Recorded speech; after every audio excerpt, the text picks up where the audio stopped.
Бурхан сэтгэлээр зовох бүрдээ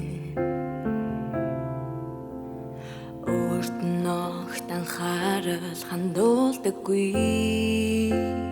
хүн төрлөختөнтэй нүур тулдаг өөрийг нь дагдаг өөрийг нь хайрлна гэдэгч өөрийнх нь мэдрэмжийг өчүүхэн ч дадаггүй хүн төрлөختөнтэй нүур тулдаг түүний зүрх сэтгэл яаж шархлахгүй байх юм бэ өөрийн ажил болон өдөрлөд бурхан хүмүүртэй шин сэтгэлээсээ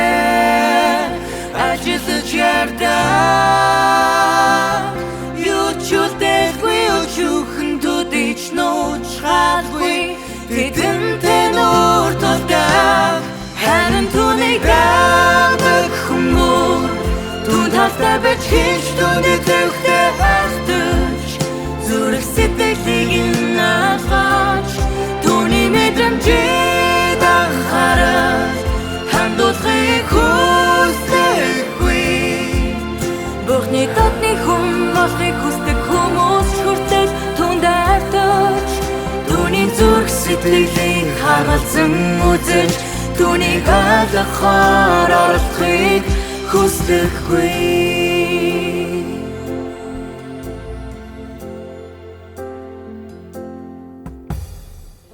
Бурхныг хөгжилтэй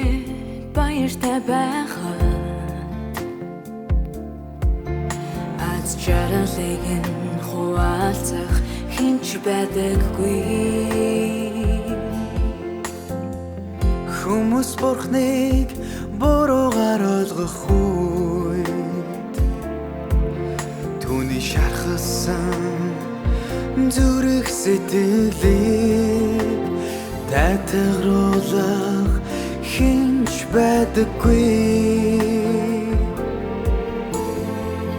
Түүний зүрх сэтгэл шархаж байх үе Түүний зүрх сэтгэл шархаж байх Уучлаа ярихыг нь сонсхийг хүсэх ганц ч хүн байдаггүй Бурхны ажил болон өдөртлийн энэ хэдэн мянган жилийн туршид Бурхны сэтгэл хөдлөлийг ойлгож тэдгэрийг ухамсарлаж мэдрэх хинч байгаагүй Бурхны дагдаг сэтгэл хөдлөлийг нь хуваалцаж чадах хүн бүрч байгаагүй Бурхан ганцаардаг тэр ганцаардаг Бурхны ганцаардан зөвхөн завхарсан хүн төрлөختөн өөрийг нь эсэргүүцдгээс болсон биш харин сүнслэг байхыг Бурхныг мэдхийг түүнийг ойлгохыг эрэлхийдэг хүмүүс Тэрч байтугай өөрийн мөх амьдралыг түүнд зориулахад бэлэн хүмүүс хүртэл түүний бодлыг мэддэггүй Түүний зан чанар сэтгэл хөдлөлийг ойлгохдаггүйгээс болдог